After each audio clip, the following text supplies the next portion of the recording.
হাসপাতাল যেখানে মানুষ জীবন ফিরে পেতে যায়, সেখানেই যদি মৃত্যু ওত পেতে থাকে। ৭৫টি বেওয়ারিশ লাশ, নিখোঁজ সাংবাদিক এবং মর্গের বন্ধ দরজার ওপারে এক অন্ধকার জগৎ। ডিএম এর ক্ষুরধার বুদ্ধি আর আইপিএস অফিসারের সাহসিকতা কি পারবে ডাক্তাররূপী শয়তানের মুখোশ খুলতে, নাকি মর্গের ঠান্ডা মেঝেতে তাদেরও বরণ করতে হবে করুণ পরিণতি? পড়ুন রোমহর্ষক থ্রিলার নরকের দরজা। রায়পুর জেলা সদর হাসপাতালের মর্গ বা লাশ ঘর। দিনের বেলাতেও যেখানে সাধারণ মানুষের গা ছমছম করে, সেখানে গভীর অমাবস্যার রাতে এই জায়গাটা যেন আস্ত এক মৃত্যুপুরী হয়ে ওঠে। বাইরের প্রকৃতিও আজ যেন এই মৃত্যুপুরীর সাথে তাল মিলিয়েছে। মাঝরাত গুড়িয়ে গেছে অনেকক্ষণ। বাইরের ঝোড়ো হাওয়ায় মর্গের জানলার নড়বড়ে পুরনো পাল্লাগুলো এমনভাবে ক্যাঁচ ক্যাঁচ শব্দ করছে যেন কোনো অদৃশ্য প্রেতাত্মা ভেতরে ঢোকার জন্য আকুতি জানাচ্ছে। মর্গের ভেতরে টিম টিম করে জ্বলছে একটা টিউবলাইট। ভোল্টেজ ওঠানামা করায় সেটাও মাঝে মাঝে কেঁপে কেঁপে উঠছে। বাতাসে তীব্র ফরমালিন, ফিনাইল আর দিনের পর দিন জমে থাকা পচা মাংসের এক বমি উদ্রেককারী উৎকট গন্ধ। এই গন্ধে সাধারণ মানুষ 1 মিনিটও টিকতে পারবে না। কিন্তু রঘু ডোম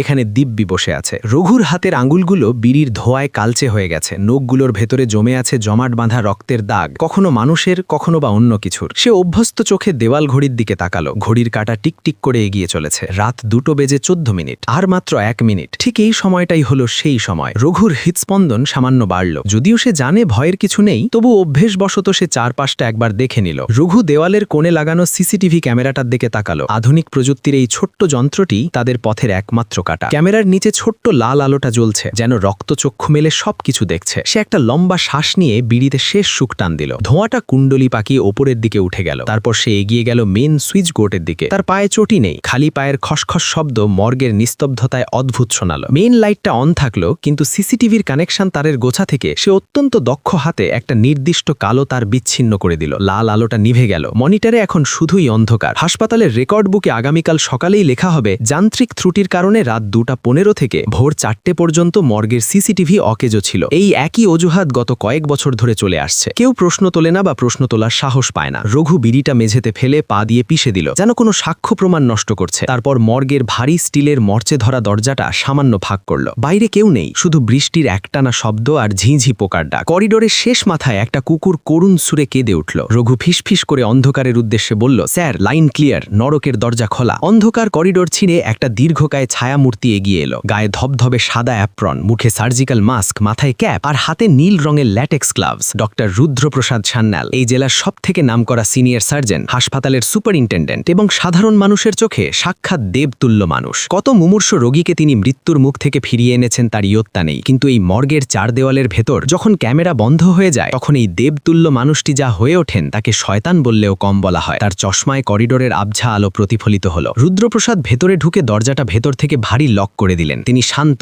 ধীর, স্থির, কোথাও কোনো তাড়াহুড়ো নেই। তিনি ঠান্ডা, আবেগহীন গলায় জিজ্ঞেস করলেন, আজকের মালটা তৈরি? রঘু দ্রুত পায়ে এগিয়ে গিয়ে একটা স্ট্রেচারের উপর থেকে সাদা চাদরটা সরিয়ে দিল। বছর 25-এর এক যুবকের নিথর দেহ, সুঠাম চেহারা। আজ সকালেই হাইওয়েতে ট্রাকের ধাক্কায় মারা গেছে। পুলিশ রিপোর্ট অনুযায়ী তার কেউ নেই। সে একজন অনাথ আশ্রমের ছেলে ছিল, কাজের খোঁজে শহরে এসেছিল। বেওয়ারিশ লাশ, আর বেওয়ারিশ লাশ মানেই ডক্টর স্যানেলের কাছে সোনার খনি। একদম ফ্রেশ বডি স্যার, ময়নতন্ত্রের জন্য রাখা ছিল, কেউ দাবি করতে আসেনি। লিভার আর কিডনি দুটোই অক্ষত আছে, আমি চেক করেছি। পার্টি বাইরে প্রাইভেট অ্যাম্বুলেন্স নিয়ে দাঁড়িয়ে আছে, পেমেন্টও রেডি। রঘু তার হলুদ দাঁত বের করে বিভৎস হাসল। এই হাসি লোভের, পাপের। রুদ্রপ্রসাদ পকেট থেকে একটা চকচকে স্ক্যালপেল, অপারেশনের ছুরি বের করলেন। স্টিলের সেই ফলায় টিউবলাইটের আলো পড়ে ঝকঝক করে উঠল। তার চোখে তখন এক অদ্ভুত পৈশাচিক দীপ্তি, যেন কোনো শিল্পী তার সৃষ্টির সামনে দাঁড়িয়ে আছেন। তিনি লাশের বুকে হাত রাখলেন। কোনো সহানুভূতি নেই, আছে শুধু বাণিজ্যিক হিসেব নিকেশ। তিনি বললেন, শুরু করা যাক। ক্যামেরা বন্ধ মানেই আমাদের রাজত্ব শুরু। মনে রাখবি রঘু, বাইরের জগতে নিয়ম চলে, কিন্তু এই মর্গে আমি আইন, আমি ঈশ্বর। হাসপাতালের মর্গের ক্যামেরা বন্ধ হওয়ার পর যে নরক গুলজার শুরু হয়, তা বাইরের পৃথিবী কল্পনাও করতে পারে না। এখানে মৃতরা কথা বলে না, কিন্তু তাদের শরীর বিক্রি হয় লক্ষ টাকায়। আর এই নরকের অঘোষিত রাজা ডক্টর রুদ্রপ্রসাদ সান্যাল। তিনি নিখুঁত হাতে চিড়ে ফেললেন যুবকের বুক। রক্ত আর বেরোবে না, জমে গেছে। কিন্তু শরীরের ভেতরের দামি সম্পদগুলো এখনও তাজা। বাইরে ঝড় বাড়ছে, আর ভেতরে চলছে প্রকৃতির নিয়ম বিরুদ্ধ এক নৃশংস যজ্ঞ। পরদিন সকাল 10টা, রায়পুর জেলা শাসকের দপ্তর, অর্থাৎ ডিএম অফিস, জেলার প্রশাসনিক কেন্দ্রবিন্দু। নতুন ডিএম অরিজিৎ বসু নিজের রিভলভিং চেয়ারে বসে কপালে হাত দিয়ে আছেন। এসি চলছে, তবুও তার কপালে চিন্তার ভাঁজ। টেবিলের ওপর ফাইলের পাহাড়। সবেমাত্র 1 মাস হলো তিনি এই জেলায় জয়েন করেছেন। তরুণ অফিসার, চোখে মুখে সততার ছাপ এবং কিছু একটা করে দেখানোর জেদ। কিন্তু এসেই তিনি বুঝতে পারছেন জেলার স্বাস্থ্য ব্যবস্থায় কোথাও একটা বড়সড় গণ্ডগোল আছে। এমন কিছু একটা পচে গলে আছে যা উপর থেকে দেখা যায় না, কিন্তু গন্ধটা পাওয়া যায়। দরজায় আলতো নখ হলো। May I come in sir? আসুন। অরিজিৎ ফাইল থেকে মুখ না তুলেই বললেন। ভেতরে ঢুকলেন আইপিএস অফিসার, জেলার SP, superintendent of police, Vikram Rathore. Vikram একজন কড়া মেজাজের অফিসার, যার নাম শুনলে জেলার অপরাধীরাও সমঝে চলে। ছিপছিপে চেহারা, চোখে তীক্ষ্ণ বুদ্ধিমত্তার ছাপ। তিনি টুপিটা খুলে টেবিলে রেখে বসলেন। স্যার, আপনি জরুরি তলব করেছেন? বিক্রমের গলায় কৌতূহল। হ্যাঁ। এই নীল ফাইলটা দেখুন। অরিজিৎ একটা মোটা ফাইল বিক্রমের দিকে ঠেলে দিলেন। ফাইলের ওপর লেখা কনফিডেন্সিয়াল। গত 6 মাসে আমাদের জেলা হাসপাতালে কতগুলো বেওয়ারিশ লাশ এসেছে জানেন বিক্রমবাবু? 75টি। এটি একটি ছোট জেলার জন্য অস্বাভাবিক সংখ্যা। আর তার মধ্যে 60টি লাশেরই পোস্টমর্টেম রিপোর্ট বলছে মৃত্যু স্বাভাবিক বা দুর্ঘটনাজনিত। কিন্তু অদ্ভুত ব্যাপার হলো এই 60টি লাশেরই সবকটির সৎকার করা হয়েছে খুব দ্রুত, মিউনিসিপ্যালিটির চুল্লিতে। এবং সবথেকে ভয়ের বিষয়, সবকটি লাশের ক্ষেত্রেই মর্গের সিসিটিভি ক্যামেরা সেই নির্দিষ্ট রাতে খারাপ ছিল। বিক্রম ফাইলটা হাতে নিয়ে পাতা উল্টাতে লাগলেন।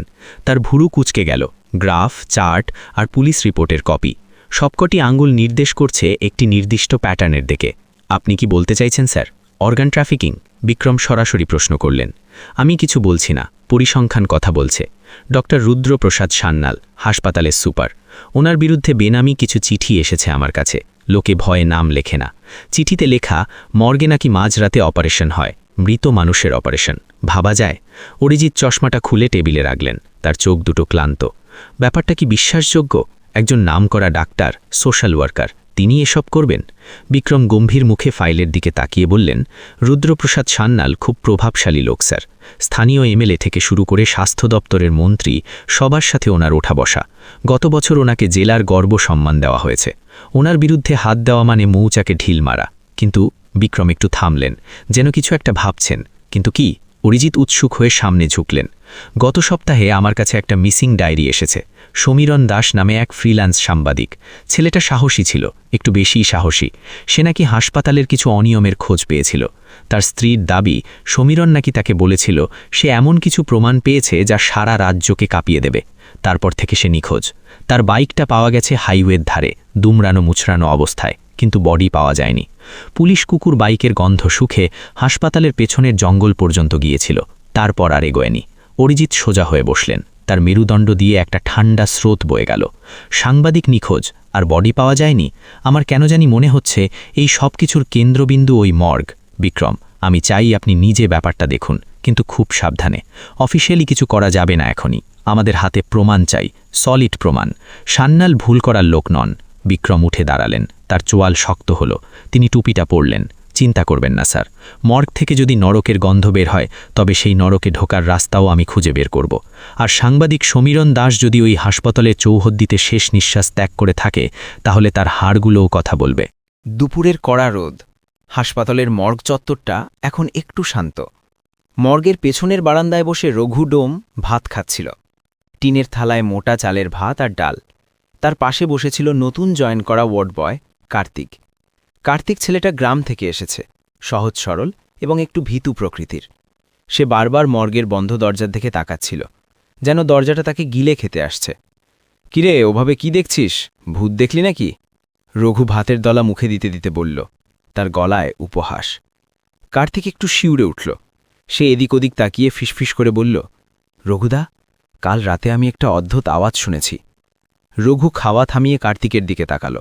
তার চোখ ছোট হয়ে গেল, দৃষ্টিতে সন্দেহের ছায়া। কি আওয়াজ? আমি তো কাল নাইট শিফটে এমার্জেন্সিতে ছিলাম। বাথরুমে যাওয়ার জন্য করিডোর দিয়ে আসছিলাম। তখন রাত 3টে হবে। দেখলাম মর্গের লাইট জ্বলছে, অথচ ওই সময় তো কেউ থাকে না।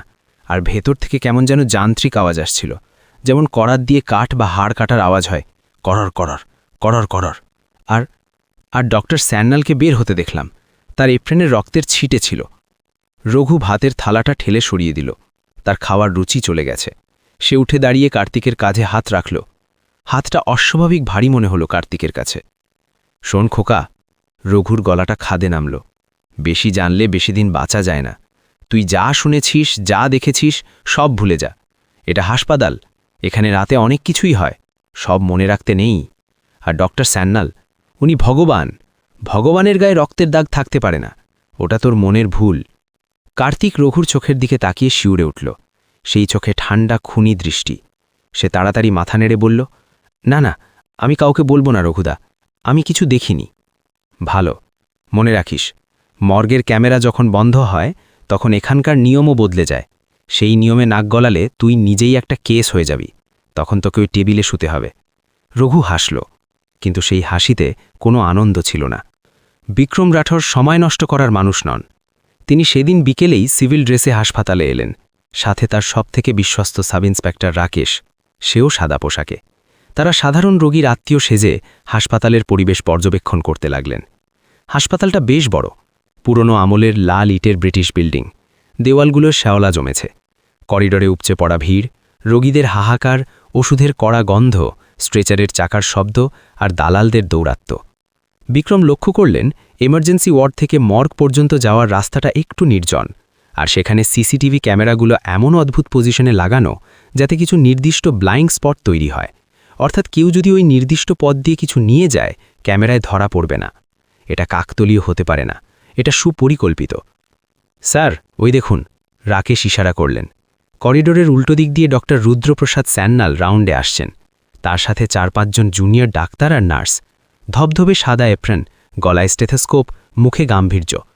তিনি রোগীদের দেখছেন কম, ধমক দিচ্ছেন বেশি। একজন বৃদ্ধা তার পায়ে হাত দিয়ে কিছু বলতে যাচ্ছিলেন, তিনি পা সরিয়ে নিলেন ঘৃণার সাথে, যেন কোনো আবর্জনা স্পর্শ করেছে তাকে। বিক্রম দূর থেকে লোকটাকে মাপলেন। চেহারায় একটা রুক্ষ আভিজাত্য আছে, কিন্তু চোখের চাউনি চতুর এবং অস্থির।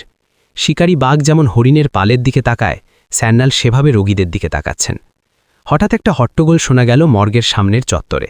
জনাব 25 জন লোক জড়ো হয়েছে, তারা চিৎকার করছে, কাঁদছে। বিক্রম আর রাকেশ দ্রুত পায়ে সেখানে গেলেন, ভিড় ঠেলে ভেতরে উঁকি দিলেন। আমার ছেলের বডি আমি নেব না, ওর পেট চেরা কেন, ও তো মাথায় চোট পেয়ে মারা গেছে। একজন বয়স্ক লোক বুক চাপড়ে কাঁদছেন, তার পাশে একজন মহিলা অজ্ঞান হয়ে পড়ে আছেন। সেখানে উপস্থিত একজন পুলিশ কনস্টেবল পরিস্থিতি সামাল দেওয়ার চেষ্টা করছে, কিন্তু পারছে না। আরে কাকু, পোস্টমর্টেমে তো পেট চিরতেই হয়, ওটা নিয়ম, ডাক্তাররা কি সাধে কাটে? না, আমি জানি নিয়ম, আমি মূর্খ হতে পারি কিন্তু বোকা নই। পোস্টমর্টেম তো কাল বিকেলে হওয়ার কথা ছিল, তখন তোমরা বলনি। আজ বডি দেওয়ার সময় দেখছি পেট থেকে বুক পর্যন্ত সেলাই করা। ডাক্তারবাবুরা আমার ছেলের শরীর নিয়ে ব্যবসা করেছে, আমার জ্যান্ত ছেলেটাকে মেরে দিল, এখন মোড়া শরীরটাকেও ছাড়ল না। লোকটা উন্মাদ হয়ে গেছে শোকে। ডক্টর স্যান্নাল ভিড় দেখে এগিয়ে এলেন, তার হাঁটার ভঙ্গিতে বিরক্তি। তিনি সামনে এসে দাঁড়াতেই সবাই একটু সরে গেল। তার গলার স্বর বজ্র কঠিন। কি হচ্ছে এখানে? এটা হাসপাতাল না মাছের বাজার? সিকিউরিটি কোথায়? বৃদ্ধ লোকটি ডক্টর স্যান্নালের দিকে তেড়ে গেলেন। তুই আমার ছেলেকে কেটেছিস, ওর কিডনি চুরি করেছিস, আমি তোকে ছাড়ব না। ডক্টর স্যান্নাল বিন্দুমাত্র বিচলিত হলেন না, তার মুখে একটা তাচ্ছিল্যের হাসি ফুটে উঠল। তিনি কনস্টেবলকে ইশারা করলেন, এই পাগল লোকটাকে বের করে দাও, আর লাশ নিতে না চাইলে মিউনিসিপ্যালিটির গাড়িতে তুলে দাও, আমরা পচা লাশ বেশিক্ষণ রাখব না। বিক্রম আর নিজেকে আটকাতে পারলেন না, তিনি ভিড়ের মধ্যে থেকে বেরিয়ে এলেন। তিনি সরাসরি ডক্টর স্যান্নালের সামনে গিয়ে দাঁড়ালেন, তার দৃষ্টি স্যান্নালের মনির ওপর নিবদ্ধ। ডক্টর স্যান্নাল? স্যান্নাল বিরক্ত মুখে তাকালেন, আপাদ মস্তক বিক্রমকে দেখলেন। কে আপনি? এখানে কি করছেন? বিক্রম পকেট থেকে নিজের আইডি কার্ডটা বের করে স্যান্নালের চোখের সামনে ধরলেন। এসপি বিক্রম রাঠোর। এই ভদ্রলোক কি অভিযোগ করছেন? ওনার অভিযোগটা কিন্তু গুরুতর।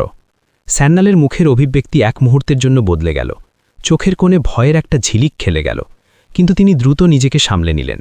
একজন দক্ষ অভিনেতার মতো মুখে একটা কৃত্রিম বিনীত হাসি ফুটিয়ে বললেন, ওহ এসপি সাহেব, নমস্কার। আরে কিছু না, গ্রামের অশিক্ষিত মানুষ, পোস্টমর্টেম প্রসিজিওর বোঝে না। অ্যাক্সিডেন্ট কেস, ইন্টারনাল ইনজুরি ছিল কিনা, পেটে রক্তস্মরণ হয়েছে কিনা দেখার জন্য তো ফুল অটোপসি করতেই হয়। এরা ভাবছে আমরা অঙ্গ চুরি করছি, যত সব কুসংস্কার। আপনি এদের কথায় কান দেবেন না। বিক্রম বৃদ্ধের দিকে তাকালেন। কাকু, আপনার ছেলের নাম কি? রাজু মণ্ডল, বয়স মাত্র 22। ও সুস্থ সবল ছিল স্যার, ফুটবল খেলতো। মাথায় ইট পড়েছিল কনস্ট্রাকশন সাইটে, পেটে তো কিছু হয়নি। বৃদ্ধের কান্না থামছে না। বিক্রম স্যান্নালের দিকে ফিরে বললেন, ডক্টর, আমি বডিটা একবার দেখতে চাই। স্যান্নাল একটু ইতস্তত করলেন।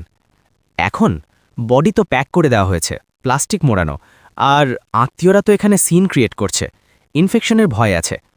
আমি এসপি হিসাবে অর্ডার দিচ্ছি, বডিটা আবার খোলা হোক।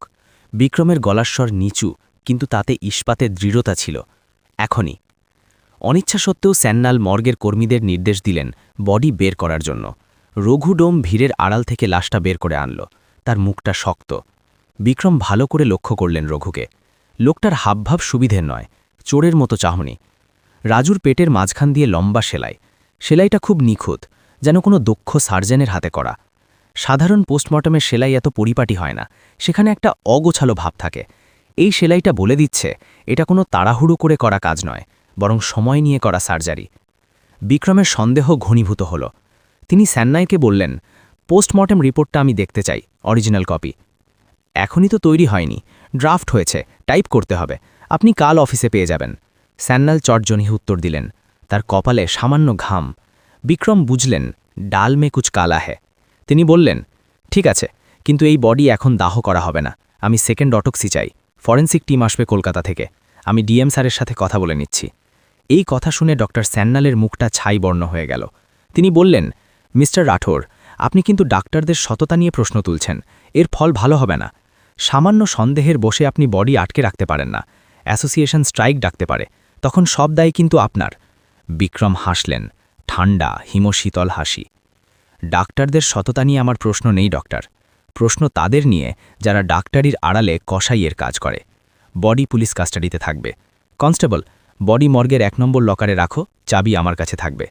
বিক্রম রাকেশকে ইশারায় কিছু নির্দেশ দিয়ে বেরিয়ে এলেন।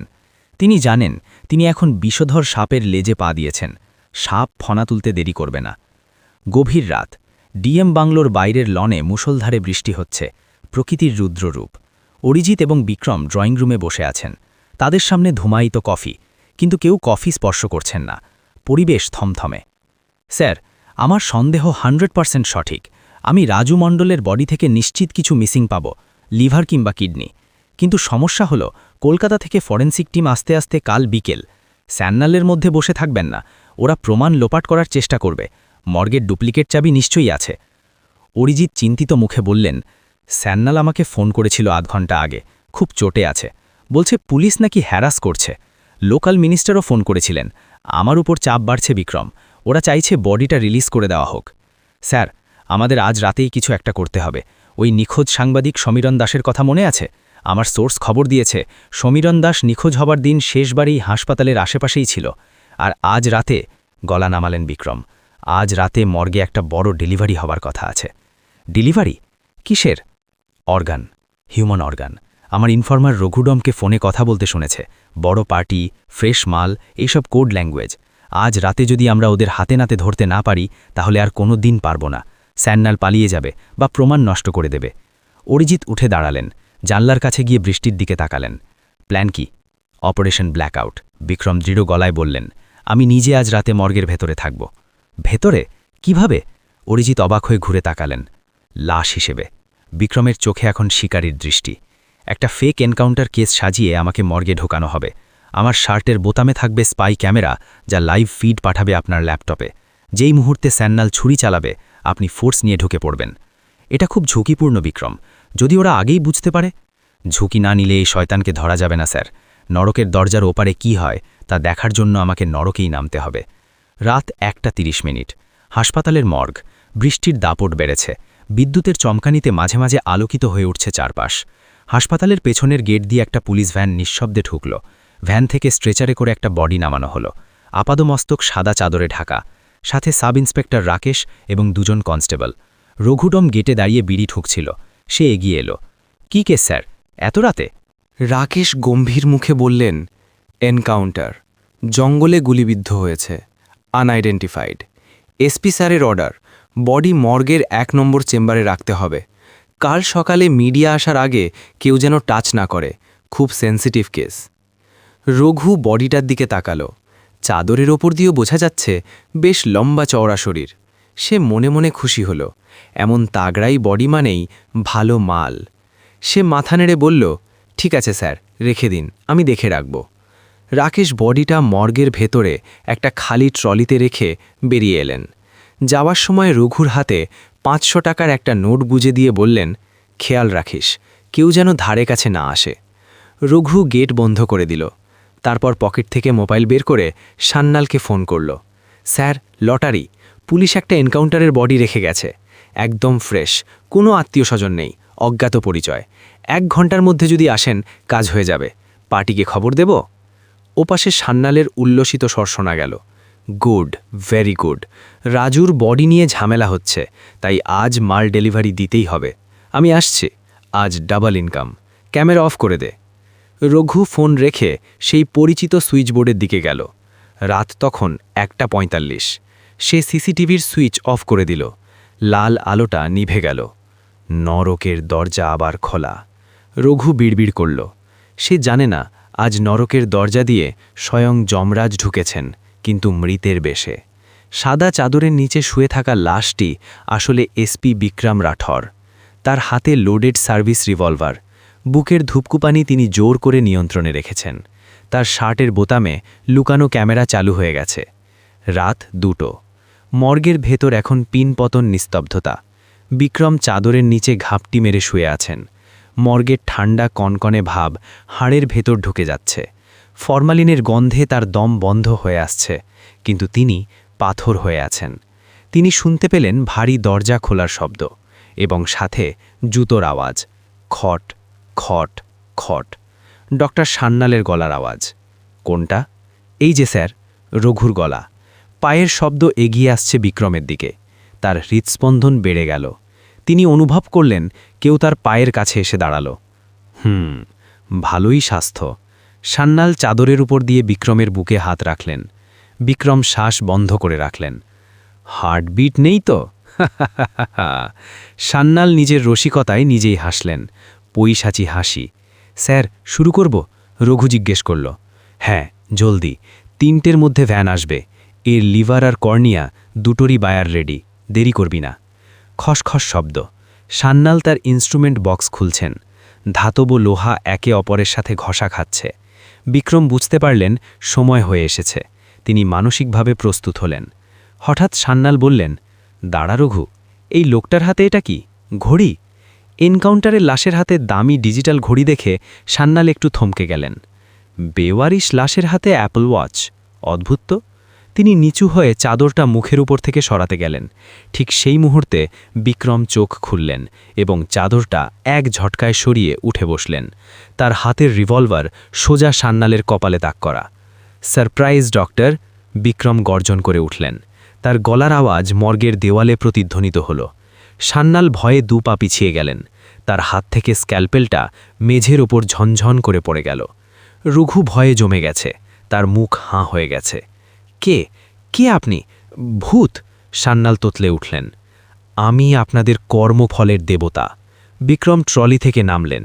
বন্দুকের নিশানা এক চুলও নড়ল না। ডক্টর সান্যাল, আপনার খেলা শেষ। আপনার প্রতিটি কথা, প্রতিটি মুভমেন্ট রেকর্ড হয়েছে। মিস্টার ডিএম লাইভ দেখছেন সবটা। বাইরে পুলিশ ঘিরে ফেলেছে। সান্যাল এদিক ওদিক তাকালেন। পালানোর পথ খুঁজছেন।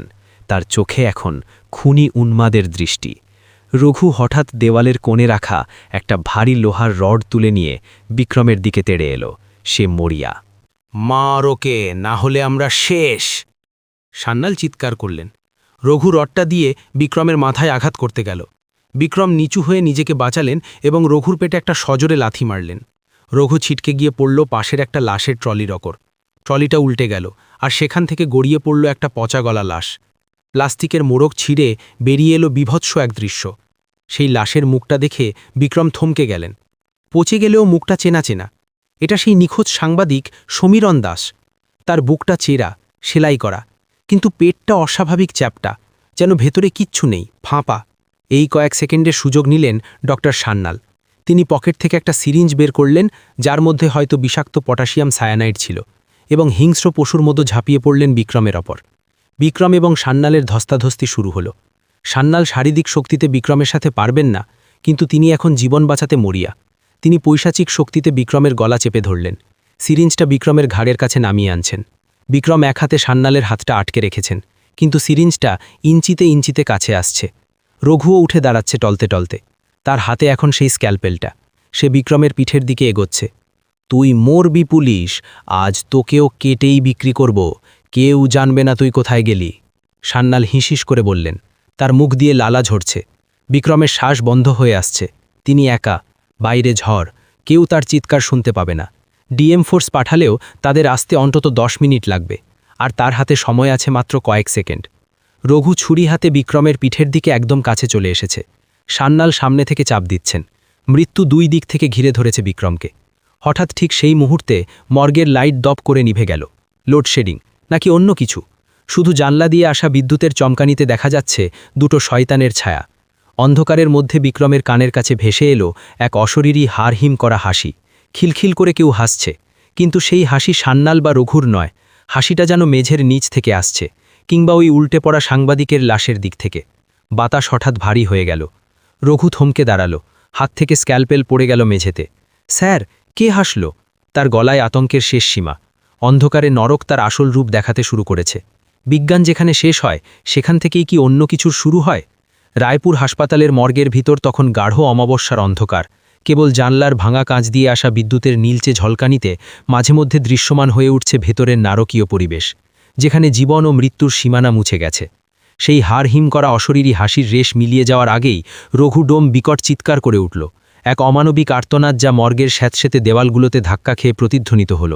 ও নড়ছে স্যার, সাংবাদিক নড়ছে, ও আমার দিকে তাকাচ্ছে। রঘুর হাত থেকে ধারালো স্ক্যালপেলটা খসে পড়ল মেঝেতে। ইস্পাতের শব্দটা যেন অন্ধকারের বুকে হাতুড়ির ঘা দিল। সে পেছাতে পেছাতে দেওয়ালে পিঠ ঠেকিয়ে দিল। তার চোখ দুটো আতঙ্কে কোটর থেকে বেরিয়ে আসার উপক্রম। তার দৃষ্টি নিবদ্ধ উল্টে পড়া ট্রলি আর সাংবাদিক সমীরণ দাসের পচা গলা লাশের দিকে। বিদ্যুতের ক্ষণিকের আলোয় মনে হলো লাশটার একটা হাত যেন সত্যিই ট্রলির পাশ থেকে ঝুলে পড়ে সামান্য নড়ে উঠল, যেন মৃত সাংবাদিক তার হত্যাকারীদের দিকে আঙুল তুলছে। রঘুর মনে হলো এই মর্গের প্রতিটি লাশ যেন এখন জেগে উঠছে, তাদের নীরবতা ভেঙে চিৎকার করছে। ডক্টর রুদ্রপ্রসাদ সান্যাল অন্ধকারের মধ্যেও গর্জন করে উঠলেন।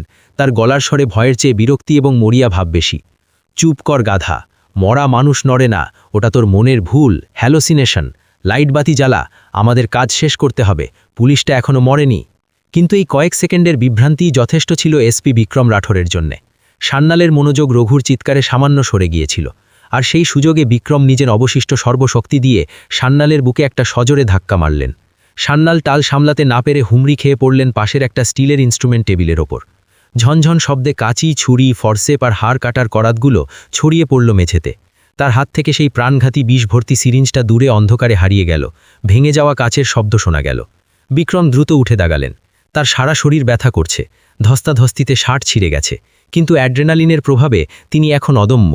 অন্ধকারের মধ্যেও তার বহু বছরের পুলিশি প্রশিক্ষণ তাকে দিগ্ভ্রাম হতে দিল না। তিনি অনুমান করে রিভলভার তাক করলেন সান্যালের দিকে, যেখানে ধপাস করে পড়ার শব্দ হয়েছিল। ডোন্ট মুভ, নড়লেই গুলি করব, আর মনে রাখবেন ডক্টর, আমার নিশানা অন্ধকারেও মিস হয় না। সান্যাল টেবিল ধরে উঠে দাঁড়ানোর চেষ্টা করলেন। অন্ধকারে তার চশমা খুলে পড়ে গেছে, চোখ দুটো জ্বলছে হিংস্র পশুর মতো। কোনো ঠাসা ইঁদুরের মতো তিনি পালানোর পথ খুঁজছেন। তার সাদা অ্যাপ্রন এখন ধুলো আর নোংরায় মাখামাখি। তিনি চিৎকার করে বললেন, তুমি আমাকে মারতে পারবে না পুলিশ, তুমি জানো না আমি কার লোক। আমার মাথার ওপর মন্ত্রীর হাত আছে। আমাকে স্পর্শ করলে তোমার চাকরি তো যাবেই, তোমার পরিবারও রক্ষা পাবে না। আমি এই জেলার ভগবান। ঠিক সেই সময় মর্গের ভারী স্টিলের দরজায় প্রচণ্ড আঘাতের শব্দ হলো। ধরাম ধরাম, যেন কোনো দৈত্য দরজাটা ভেঙে ফেলার চেষ্টা করছে। বাইরে থেকে মেগাফোনের যান্ত্রিক আওয়াজ ভেসে এলো, যা ঝড়ের শব্দকেও ছাপিয়ে গেল। দিস ইজ পুলিশ, চারপাশ ঘিরে ফেলা হয়েছে। ডক্টর সান্যাল, দরজা খুলুন এবং আত্মসমর্পণ করুন। পালানোর কোনো পথ নেই, আপনার খেলা শেষ। রঘুডোম ভয়ে থরথর করে কাঁপছে। সে 2 হাতে কান চেপে ধরে ফ্লোরে বসে পড়েছে। সে বিড়বিড় করে বলছে, ও আমাদের নিতে এসেছে, সাংবাদিকের আত্মা আমাদের নিতে এসেছে। আমি পাপ করেছি, আমি পাপ করেছি। তার মানসিক ভারসাম্য পুরোপুরি ভেঙে গেছে। সান্যাল দরজার দিকে তাকালেন, তারপর বিক্রমের দিকে। তিনি বুঝতে পারলেন খেলা ঘুরে গেছে। তার বছরের পর বছর ধরে তিলে তিলে গড়ে তোলা সাম্রাজ্য পতনের মুখে। কিন্তু রুদ্রপ্রসাদ সান্যাল সহজে হার মানার পাত্র নন। তিনি হঠাৎ পকেট থেকে একটা ছোট ইলেকট্রনিক রিমোট বের করলেন। বিক্রম ভাবলেন কোনো বোমা ফাটবে। তিনি ট্রিগারে আঙুল শক্ত করলেন। হাত ওপরে তুলুন ডক্টর, কোনো জ্বালাকি নয়। কিন্তু সান্যাল বোতামটা টিপে দিলেন। কোনো বিস্ফোরণ হলো না।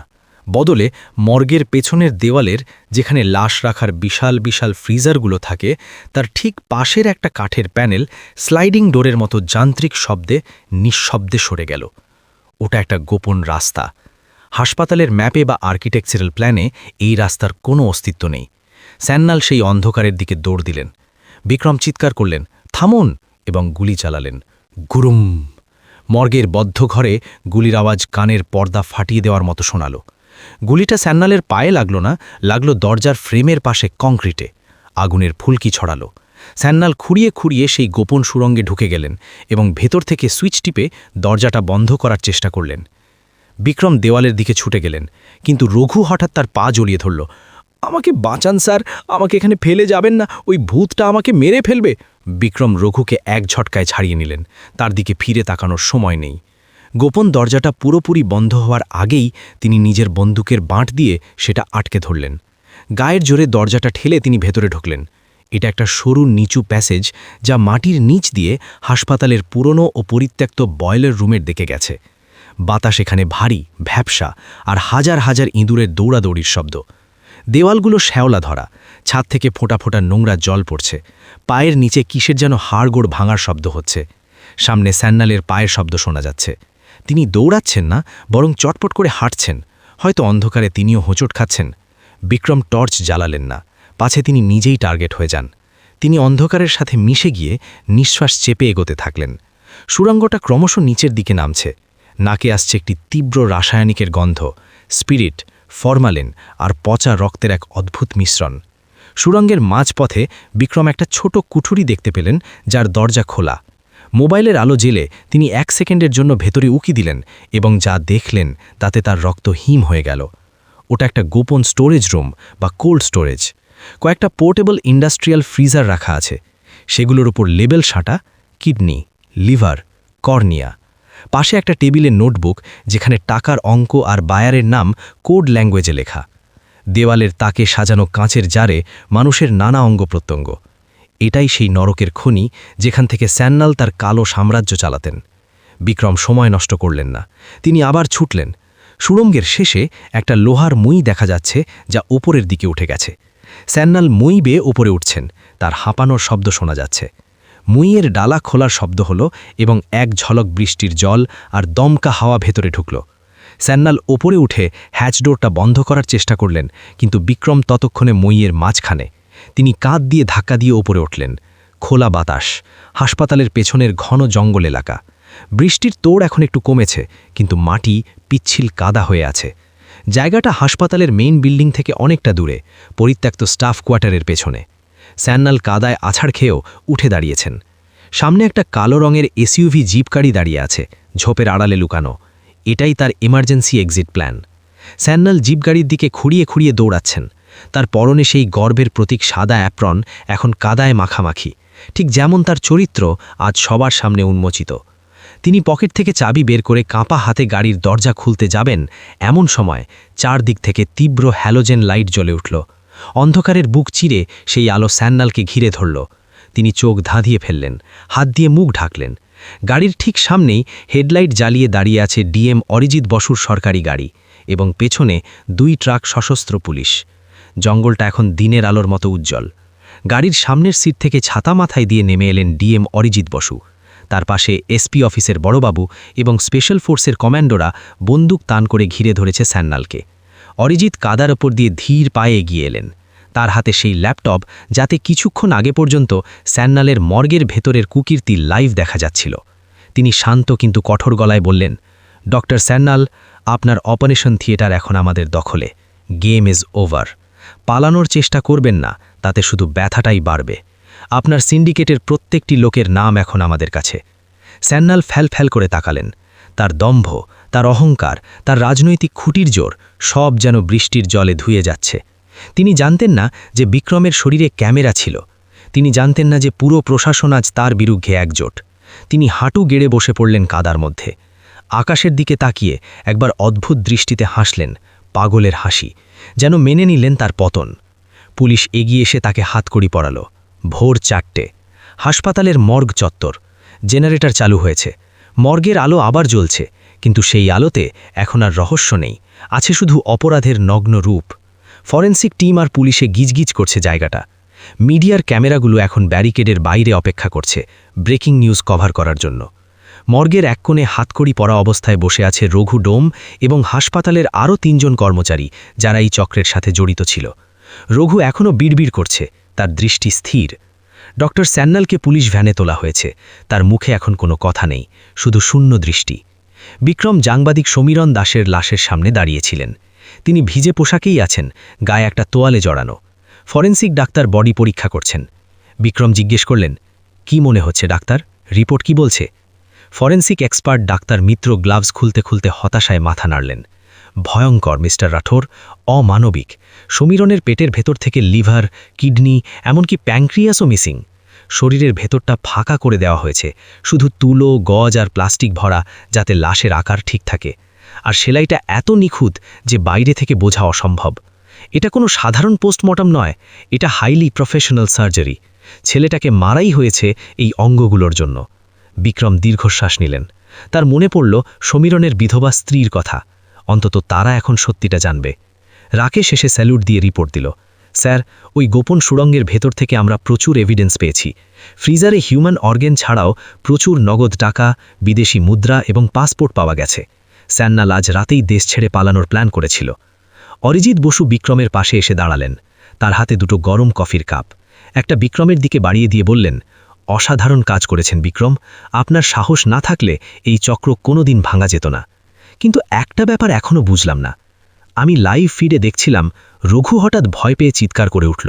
লাশ নাকি নড়েছিল। আর ওই হাসির শব্দটা, এটা কি রেকর্ডিংয়ে এসেছে? আমি হেডফোনে স্পষ্ট শুনেছি। বিক্রম কফিতে চুমুক দিলেন। শরীরটা একটু গরম হলো। তিনি সাংবাদিক সমীরণ দাসের লাশের দিকে তাকালেন, যার মুখটা এখন শান্ত মনে হচ্ছে। তারপর বিক্রম মৃদু রহস্যময়ী হাসি দিলেন। স্যার, বিজ্ঞান বলে পচনশীল লাশের পেটে প্রচুর গ্যাস জমে। ব্যাকটেরিয়া যখন শরীরের টিস্যু ভাঙে তখন গ্যাস তৈরি হয়। মাঝে মাঝে সেই গ্যাস গলার নালী বা ভোকাল কর্ড দিয়ে বের হওয়ার সময় অদ্ভুত শব্দ হয়, যাকে মৃতদেহের গ্রোন বা গোঙানি বলা হয়।